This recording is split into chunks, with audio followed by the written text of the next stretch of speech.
Assalamualaikum warahmatullahi wabarakatuh. Saya Alma Agustina dari 12 Tata Boga 2 ingin menerangkan dan menjelaskan tentang pelajaran pendidikan agama Islam, yaitu bab 7 dan bab 8. Bab 7 itu berjudul Indahnya Membangun Maglia Rumah Tangga. Yang pertama itu pengertian pernikahan. Secara bahasa, arti nikah itu berarti mengumpulkan, menggabungkan, atau menjodohkan. Dan dalam Kamus Besar Bahasa Indonesia, nikah diartikan sebagai perjanjian antara laki-laki dan perempuan untuk bersuami istri dengan resmi atau pernikahan. Sedangkan menurut syariah, nikah berarti akad yang menghalalkan pergaulan antara laki-laki dan perempuan yang bukan mahramnya, yang menimbulkan hak dan kewajiban masing-masing. Yang kedua itu ada tujuan pernikahan. Tujuan pernikahan yaitu seseorang yang akan menikah harus memiliki tujuan positif dan mulia untuk membina keluarga sakinah dalam rumah tangga. Di antaranya yaitu A. Untuk memenuhi tuntunan naluri manusia yang asasi. B. Untuk mendapatkan ketenangan hidup. C. Untuk membentengi akhlak. D. Untuk meningkatkan ibadah kepada Allah Subhanahu wa taala. Untuk mendapatkan keturunan yang soleh. Untuk menegakkan rumah tangga yang islamik. Yang ketiga adalah hukum pernikahan. Para ulama menyebutkan bahwa nikah diperintahkan karena dapat mewujudkan maslahat, memelihara diri, kehormatan, mendapatkan pahala, dan lain-lain. Oleh karena itu, apabila pernikahan justru membawa mudarat, maka nikah pun dilarang. Karena itu, hukum asal melakukan pernikahan adalah mubah. Para ahli fikih sependapat bahwa hukum pernikahan tidak sama penerapannya kepada semua mukallaf, melainkan disesuaikan dengan kondisi masing-masing, baik dilihat dari kesiapan ekonomi, fisik, mental, maupun akhlak. Karena itu, hukum nikah menjadi wajib, sunnah, mubah, haram, dan makruh. Yang keempat adalah mahram atau orang yang tidak boleh dinikahi. Al-Quran telah menjelaskan tentang orang yang tidak boleh menikah atau haram dinikahi dalam Quran Surah An-Nisa surat keempat ayat ke-23-24. Wanita yang haram dinikahi disebut juga dengan mahram nikah. Mahram nikah sebenarnya dapat dilihat dari pihak laki-laki dan dapat dilihat pihak dari pihak wanita. Dalam pembahasan secara umum biasanya yang dibicarakan ialah mahram nikah dari pihak wanita. Sebab pihak laki-laki yang biasanya mempunyai kemauan terlebih dahulu untuk mencari jodoh dengan wanita pilihannya. Dilihat dari kondisinya, mahram terbagi menjadi dua, yaitu pertama, mahram muhabbat atau wanita yang haram dinikahkan untuk selama-lamanya, seperti keturunan, satu susuan, mertua perempuan, anak tiri, juga ibu yang sudah dicampuri, bekas menantu perempuan, dan bekas ibu tiri. Yang kedua adalah mahram ghairul muhabbat, adalah sebab menghimpun dua perempuan yang statusnya bersaudara, misalnya saudara persusuan kakak dan adiknya. Hal ini boleh dinikahi tetapi setelah yang satu statusnya sudah bercerai atau meninggal dunia. Yang lain dengan sebab istri orang dan sebab idah. Yang kelima itu rukun dan syarat pernikahan. Para ahli nikah berbeda pendapat dalam menentukan rukun dan syarat pernikahan. Perbedaan tersebut adalah dalam menetapkan mana yang termasuk syarat dan mana yang termasuk rukun. Jumhur ulama sebagian mana juga mazhab Syafi'i mengumumkan bahwa rukun nikah ada 5 seperti di bawah ini, yaitu A. Calon suami, yang B. Calon istri, yang C. Wali, yang D. 2 orang saksi, yang E. Siga atau ijab kabul. Dan keenam, pernikahan yang tidak sah. Di antara pernikahan yang tidak sah dan dilarang Rasulullah adalah sebagai berikut, yaitu pernikahan mut'ah, pernikahan syighar, pernikahan muhalil, pernikahan orang yang ihram, pernikahan dalam masa iddah, pernikahan tanpa wali, pernikahan dengan wanita kafir selain wanita ahli kitab, menikahi mahram, dan pernikahan menurut Undang-Undang Perkawinan Indonesia Undang-Undang Nomor 1 Tahun 1974 adalah di dalam negara Republik Indonesia segala sesuatu yang bersangkut paut dengan penduduk harus mendapat legalitis pemerintah dan tercatat secara resmi, seperti halnya kelahiran, kematian, dan perkawinan. Dalam rangka tertib hukum dan tertib administrasi, maka tata cara pelaksanaan pernikahan harus diikuti prosedur sebagaimana diatur dalam peraturan pemerintahan tentang pelaksanaan Undang-Undang Nomor 1 Tahun 1974. Dan yang adalah hak dan kewajiban suami istri.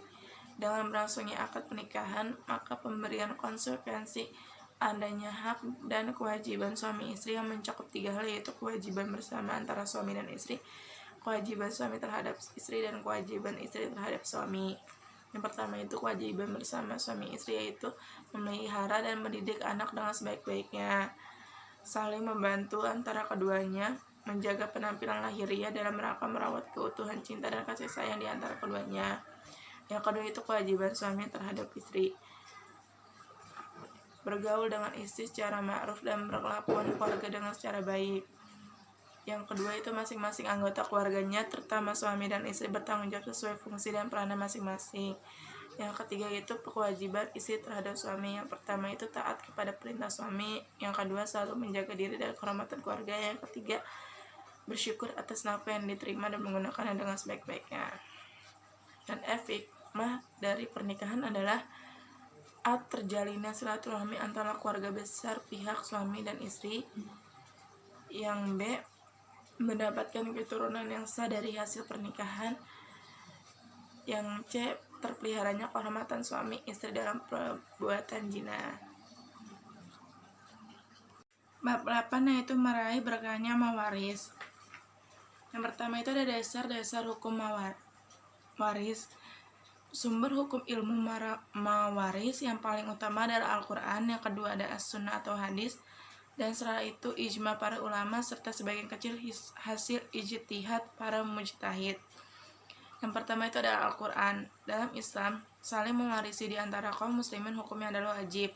Berdasarkan Al-Quran dan hadis Rasulullah SAW, banyak ayat Al-Quran yang mengisyaratkan tentang ketentuan berbagian harta warisan, yaitu Quran Surah An-Nisa surat keempat ayat 7 sampai dengan 12 dan ayat 176, dan Quran Surah An-Nahl surat ke-16 ayat ke-75, serta Quran Surah Al-Ahzab surat ke-33 ayat 4. Sedangkan permasalahan yang muncul banyak diterangkan oleh As-Sunnah dan sebagian hasil ijma dan ijtihad. Yang kedua ada As-Sunnah. Yang ketiga ada posisi hukum kewarisan Islam di Indonesia. Hukum kewarisan Islam di Indonesia merujuk kepada ketentuan dalam komplikasi hukum Islam atau HKHI. Mulai pasal 171 diatur tentang pengertian pewaris, harta warisan, dan ahli waris. Kompilasi hukum Islam merupakan kesepakatan para ulama dan perguruan tinggi berdasarkan Impres No. 1 tahun 1991. Yang masih menjadi perdebatan hangat adalah keberadaan pasal 185 tentang ahli waris pengganti yang memang tidak diatur dalam fikih Islam. Yang kedua itu adalah ketentuan mewaris dalam Islam, yaitu pertama ada ahli waris. Jumlah ahli waris yang berhak menerima harta warisan dari seseorang yang meninggal dunia ada 25 orang, yaitu 15 orang ahli waris pihak laki-laki yang biasa disebut dengan ahli waris asabah, atau yang sebagian berupa sisa setelah diambil oleh zawil furud, dan 10 orang ahli waris perempuan yang biasa disebut ahli waris zawil furud yang sebagian telah ditentukan.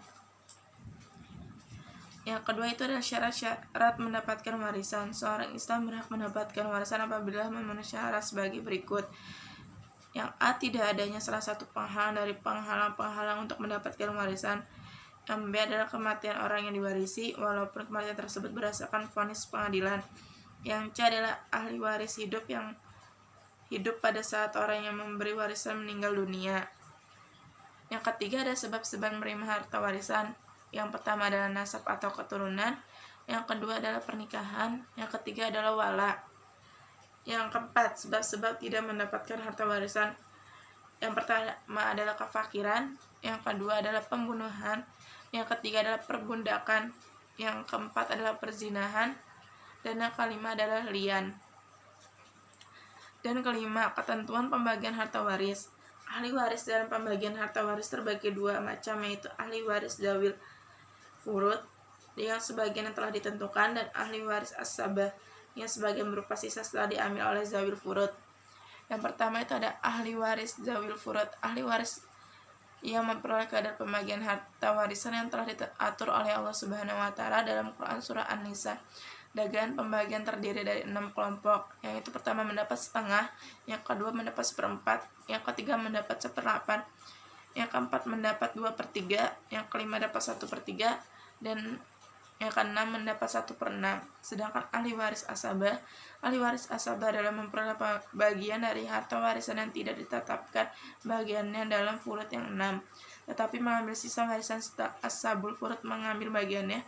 Ahli waris asabah bisa mendapatkan seluruh harta warisan jika ia sendiri, atau mendapatkan sisa warisan jika ahli waris lainnya, jika ada ahli waris lainnya, dan tidak mendapat apa-apa jika harta warisan tidak tersisa. Ahli waris asabah terbagi menjadi dua, yaitu asabah yang pertama adalah asabah binasa atau hubungan sebab nasab, terbagi menjadi tiga, yaitu asabah bi'an nafis, yaitu semua ahli waris laki-laki kecuali suami, saudara laki-laki seibu, dan mutik yang memerdekakan budak. Yang kedua itu ada asabah bil ghair. Ahli waris asabah bil ghair itu ada 4, semua dari kelompok wanita. Dinamakan asabah bil ghair karena hak asabah keempat wanita itu bukanlah karena kedekatan kekerabatan mereka dengan pewaris, tetapi karena adanya asabah lain, asabah bin nafis. Yang ketiga adalah asabah ma'al ghair. Yang termasuk asabah ma'al ghair ada 2, yaitu saudara perempuan sekandung atau 1 orang atau lebih berada bersama dengan anak perempuan 1 atau lebih, atau bersama putri dari anak laki-laki 1 atau lebih, atau bersama dengan keduanya. Yang kedua adalah saudara perempuan seayah 1 orang atau lebih bersama dengan anak perempuan 1 atau lebih, atau bersama putri dari anak laki-laki 1 atau lebih, atau bersama dengan keduanya. Yang kedua itu ada asbab bisabab atau karena sebab. Yang termasuk asbab bisabab adalah orang-orang yang membebaskan budak baik laki-laki maupun perempuan. Yang ketiga adalah manfaat hukum waris Islam. Hukum waris Islam ini memberi jalan keluar yang adil untuk semua ahli waris. Berikut beberapa manfaat yang dirasakan, yaitu terciptanya ketentraman hidup dan suasana kekeluargaan yang harmonis. Syariah dalam sumber hukum tertinggi yang ditaati. Orang yang paling durhaka adalah orang yang tidak mematuhi atau menaati hukum syariah. Yang kedua adalah menciptakan keadilan dan mencegah konflik pertikaian.